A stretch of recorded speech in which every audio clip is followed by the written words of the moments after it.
Our countdown to tip-off is coming to its conclusion. Today's stop is Darin, and we get to visit with the head women's basketball coach for the Southeastern Savage Storm, Coach Darin Grover, in his 16th season with the program. And, Coach, the team at the top of the GAC coaches poll, at least in the preseason, for the Western Division this year of the Great American Conference. And I know, Coach, as always, things like this preseason polls often are predicated on what's been done from the season before, and rightfully so. What a great year for Southeastern last season.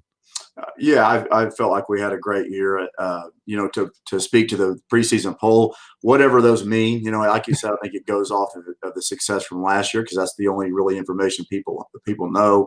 But a week into the season, nobody will really be thinking about what the preseason poll said one way or the other. But it's an honor because the rest of the coaches in the league felt like that we were strong enough to put it there towards the top, and so we're happy about that, and obviously happy about what our success was a year ago. 22 wins last season and an automatic bid to the NCAA tournament off a Great American Conference Tournament Championship.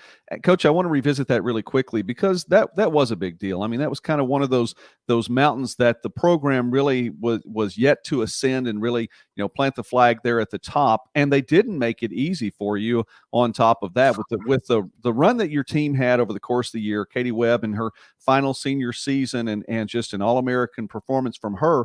But you get up to Bartlesville one more time and you take on a Southern Arkansas team that rallied from a 30-point deficit in the first half. You had to have 30 points from Cantwell in the semifinal to get an overtime victory over Henderson State. And then you took on the little engine that could in UAM, the team that just willed its way into the finals and found a way to come away with the tournament championship. Quite a run, though. It was a roller coaster ride of a season as far as ups and downs. And we kind of jumped out of the gate and we're playing really well. And we hit a middle part there that we didn't play very well. But also keep in mind, and people just don't think about this, our league is tough. We have great coaches in our league, great teams, great players. It's very difficult to go through just unscathed through a season. And arguably our league last year was the best in America. And yes. I think that whenever you're talking about the data, that at least supports that argument.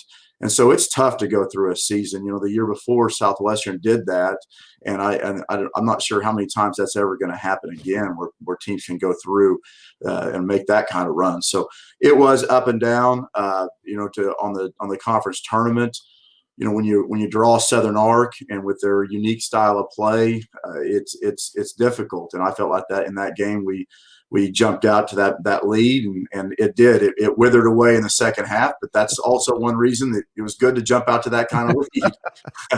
It was the tournament was special from that standpoint, and playing Henderson in the semifinals, and what a great game that was for anybody watching that game. It's they were a tremendous team in a game that went into overtime, and it was not dull from one standpoint at all. And then to be able to win the championship in the finals, it was a special season. And obviously Katie Webb being our leader was tremendous throughout her whole career here, and ends up now second all-time leading scorer in Southeastern history, behind the great Crystal Robinson, whose numbers are just gaudy and nobody is going to ever meet those numbers. So a very, very special season. I just can't say enough about that. That experience was great, and obviously now we got to move on to this season, and hopefully we're going to get to play on January 7th.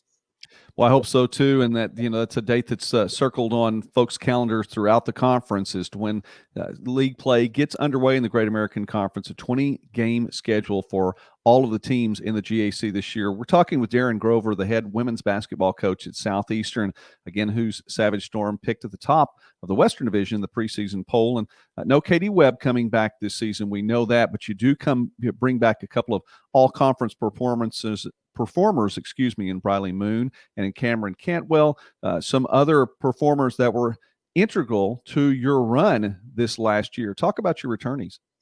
Well, you start with those two, with Briley Moon and Cameron Cantwell. Briley was third best 3-point shooter in the country a year ago. Her freshman year was freshman of the year in our conference, and just a tremendous player, and comes in every single day.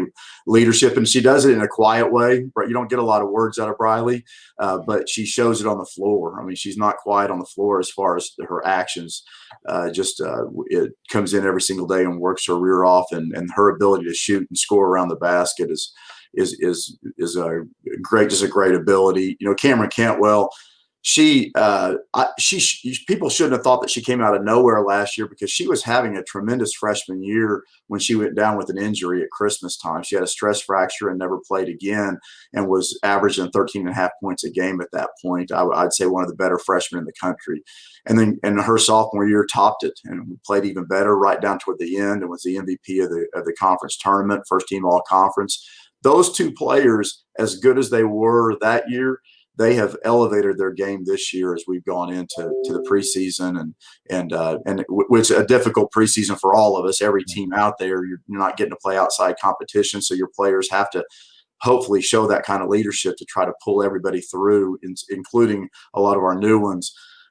You know, we do have a number of kids that were contributors to our success last year, and you know, Jordan Benson is a girl that came in and didn't get a ton of playing time, averaged probably somewhere between 10 and 15 minutes a game, but was extremely efficient in what she did. She's one of our best 3-point shooters, and was just efficient. Whenever she had open shots, she took them and she knocked them down.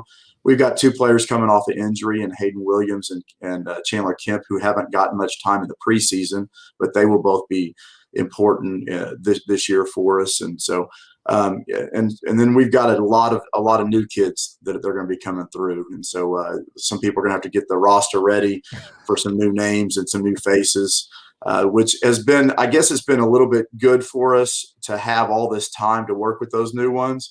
But it'd be nice to have some scrimmages to tell exactly where some of them are. Yeah, Jay Lindley's going to have fun with that. So the play-by-play voice for Southeastern, he should enjoy that. 7 freshmen on the roster this season for you. And looking ahead, even you've already made some signees, have some signees for the upcoming year following this one as well. So the future does look bright for Southeastern. Again, the Savage Storm get their season underway January 7th. You're on the road in Shawnee, then you're on the road in Weatherford. It doesn't start off easily for you. And then the third game of the season, you're back at home against that team up the road in East Central. So it should be a solid and fun start to the new year. Yeah, it will. And one other person, you know, you always, when you're doing these interviews, you always want to make sure you touch on everybody. But Katie Branham is another player that's going to come in and be big for us this year. She probably maybe took a little bit of an offensive step backwards last year. Not necessarily a step backwards because she couldn't do it, but let those other kids shine. She has been a kid during the preseason. She's a senior this year and has been big for us. And then she is led by example and led with just her words, and is a kid that I know that a lot of people know from the year before can really score. And I think that she's going to be important to us. You mentioned the schedule, right out of the gate, Oklahoma Baptist. We go to Shawnee, and you know, Bo Overton is going to be his first year there. He's been at every single level and has had success at every single level. Mm-hmm. I know that every coach in the league probably, when they saw that Bo got that job, probably wasn't very happy about it, to be honest with you. I know that they'll be extremely difficult to beat. And then we go to Weatherford, which not very many people have won at Weatherford over the past 5 years. So the opening right out of the gate, it'll be tough, but we better get used to it because we're going to be playing all those people 4 times. Yeah, that term quadruple round robin came up early in this countdown series, and it's an interesting term, but wow, it should be a fun year and unique year. We don't expect to see this again. Really, I don't expect to see this again, but you know, it is what it is this year, and so it should be fun to follow. Coach Darin Grover, thank you so much for taking time with us today. Again, your team picked at the top of the Western Division in the Great American Conference preseason coaches poll. Success to you all this season. I appreciate you doing this, Joey.